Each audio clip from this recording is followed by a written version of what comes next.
with DFW Regional Concerned Citizens. I made my first complaint or inquiry in March a year ago. It seems like a million years from now. I've learned so much. And the agency has come a long way. It was very difficult to make a complaint because we didn't know who to call. And since then, there have been a number of exchanges. Some of those UTA complaints are mine. One of my biggest concerns, our group has also made extensive, more of a white paper, an 18-page white paper we submitted on changes of rules for permit by rule and some of these other areas. One of my biggest concerns is what happens after TCEQ has gone out, acquired the data, identified the source, and then it goes back into the chief toxicologist. And I've been looking at the toxicologists that are under Dr. Honeycutt, and very often they write statements that are very much in keeping with the American Medical Association, the Lung Association, the Heart Association, the Leukemia Association. But Dr. Honeycutt always has a different take contrary to every other accepted medical association. I find it very, very disturbing that TCEQ has him as the chief toxicologist.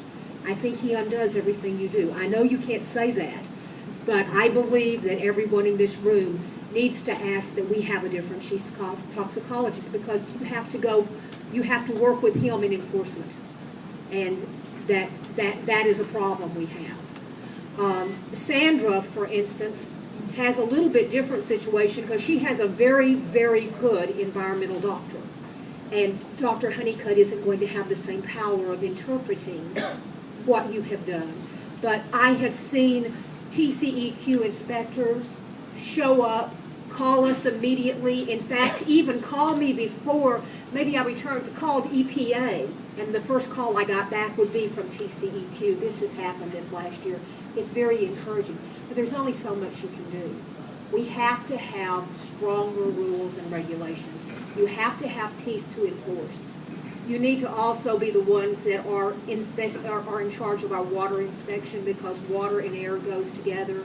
You need even more staff. You've gotten more staff, but the number of complaints you have, the number of investigations shows that you're still stretched very thin in your agency, even with new staff.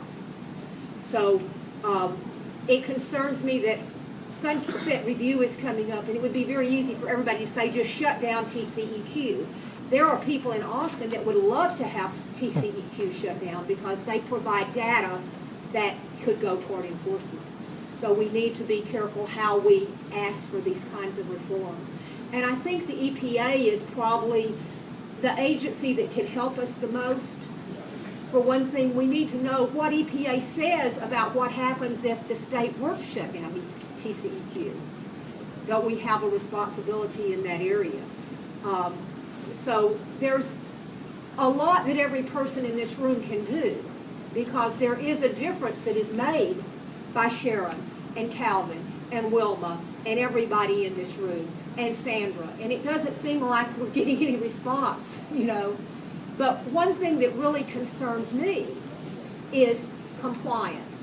When they're out of compliance, they should not be granted permits. Now, at a meeting we had in Arlington, some of the agencies said we're not allowed to look at noncompliance in granting permits. Was that the EPA? Some states have that, if you have to have the spelled out in your rules what you can look at. Sometimes there are rules that don't allow you to do that. I think from the federal level, we need to have it changed so that they have to look at noncompliance as a reason for not granting additional wells. For instance, at UTA, we have 26 wells. The closest building to those wells is a YWCA daycare center licensed for infants and children. It's even closer than Sandra's home. These children's playground is right by there.